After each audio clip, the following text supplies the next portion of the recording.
Hello dear student, photoelectric effect का एक graph based question है जो IIT-JEE 2009 में पूछा गया है। उसको पहले मैं रीड कर देता हूँ। Photoelectric effect experiments are performed using 3 different metal plates P, Q and R, और इसका वर्क फंक्शन तीनों का दिया हुआ है। 2 इलेक्ट्रॉन वोल्ट P के लिए, Q के लिए 2.5 इलेक्ट्रॉन वोल्ट, R के लिए 3 इलेक्ट्रॉन वोल्ट। उसके बाद एक लाइट बीम है जो डिफरेंट वेवलेंथ का है, 550 nanometre, 450 nanometre and 350 nanometre with equal intensity illuminates each of the plate. मतलब तीनों प्लेट पर ये 3 डिफरेंट वेवलेंथ के लाइट बीम को इंसिडेंट करा के उससे इलेक्ट्रॉन को इमिट कराया जाता है। उसके बाद पूछ रहा है करेक्ट IV ग्राफ इस एक्सपेरिमेंट के लिए कौन सा होगा। सबसे पहले ये जो IV ग्राफ है, इसमें बहुत बच्चे गलती करते हैं, I को इंटेंसिटी समझ लेते हैं, लेकिन ये करंट है, प्लेट करंट वर्सेस पोटेंशियल का ग्राफ ड्रॉ करने के लिए बोला गया है। इस क्वेश्चन को सॉल्व करने के लिए सबसे पहले आपको ये जो 54 क्वेश्चन है, इसमें डिफरेंट वेवलेंथ के करस्पॉन्डिंग आपको कितना एनर्जी ऑफ इंसिडेंट बीम होगा वो पहले कैलकुलेट करना होगा। जैसे मान लें कि अगर हमको 550 नैनोमीटर वो वेवलेंथ है, उसके करस्पॉन्डिंग एनर्जी जो इंसिडेंट होगा डिफरेंट प्लेट पे, उसको E1 मान लेते हैं। और इसको कैलकुलेट करने का फार्मूला है कि अगर नैनोमीटर में वेवलेंथ दिया हुआ है तो जो Hc का वैल्यू है वो 1240, ये क्वेश्चन में दे भी दिया है, 1240 लेते हैं इलेक्ट्रॉन वोल्ट। नैनोमीटर में इसका Hc का यूनिट होगा, डिवाइड करते हैं इसको वेवलेंथ नैनोमीटर में, तो यहाँ पे 550 नैनोमीटर दिया हुआ। इसको जब आप सॉल्व करेंगे तो इसका वैल्यू आएगा 2.25 इलेक्ट्रॉन वोल्ट। इसी तरह है E2 450 नैनोमीटर के करस्पॉन्डिंग जब निकालेंगे 1240 को डिवाइड करेंगे 450 नैनोमीटर से, तो उसका वैल्यू आता है 2.75 electron volt. Similarly third wavelength के करस्पॉन्डिंग 1240 डिवाइडेड बाय 350 जब कैलकुलेट करेंगे तो इसका वैल्यू आता है 3.54 इलेक्ट्रॉन वोल्ट। अब इसमें ये देखना होगा कि P मेटल का जो वर्क फंक्शन दिया है वो 2 इलेक्ट्रॉन वोल्ट है, और वर्क फंक्शन क्या होता है, minimum energy require to eject electron. मतलब अगर उस प्लेट को एनर्जी कम से कम 2 इलेक्ट्रॉन वोल्ट देंगे तभी जाके वो इलेक्ट्रॉन को इजेक्ट करेगा। और यहाँ पे देख रहे हैं कि तीनों जो वेवलेंथ के करस्पॉन्डिंग एनर्जी आया है वो कितना है, 2.25, 2.75, 3.54, और वर्क फंक्शन 2 इलेक्ट्रॉन वोल्ट है। मतलब P प्लेट जो है तीनों वेवलेंथ के करस्पॉन्डिंग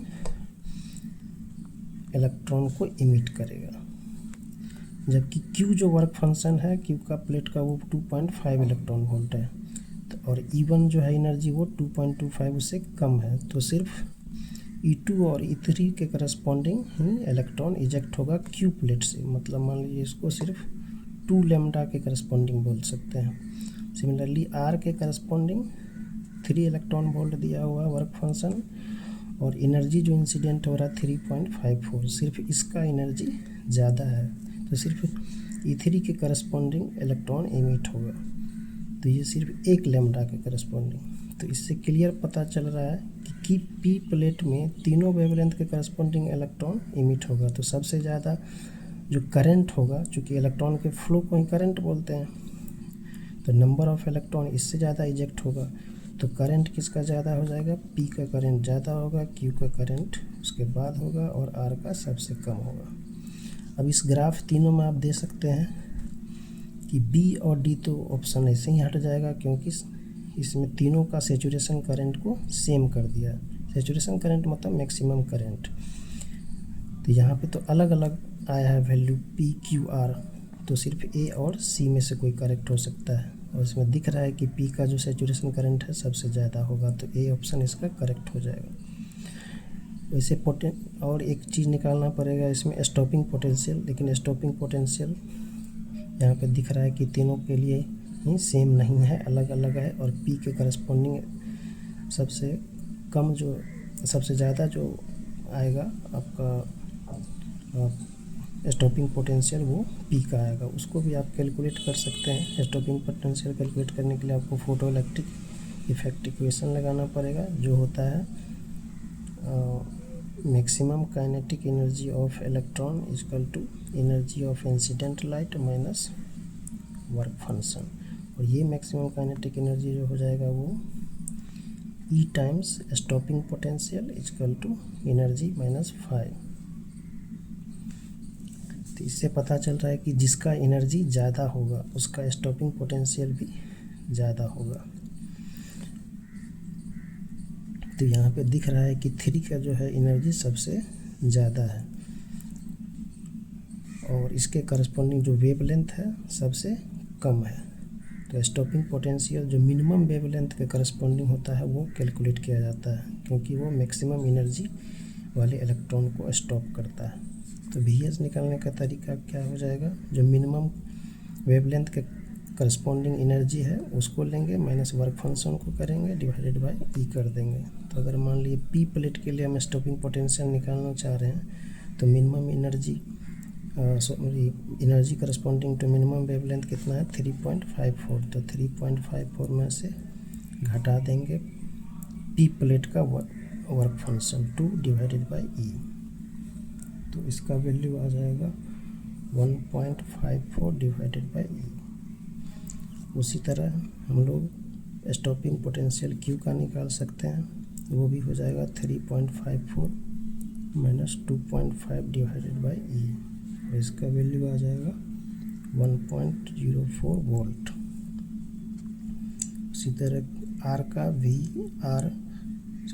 एस आर जो स्टॉपिंग पोटेंशियल ऑफ आर आ जाएगा वो 3.54 माइनस उसका है 3.54 minus work function 3 divided by E, तो 0.54 वोल्ट।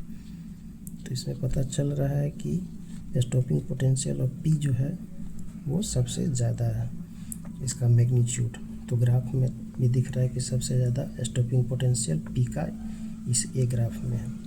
तो ये ए करेक्ट हो जाएगा आंसर। Thank you.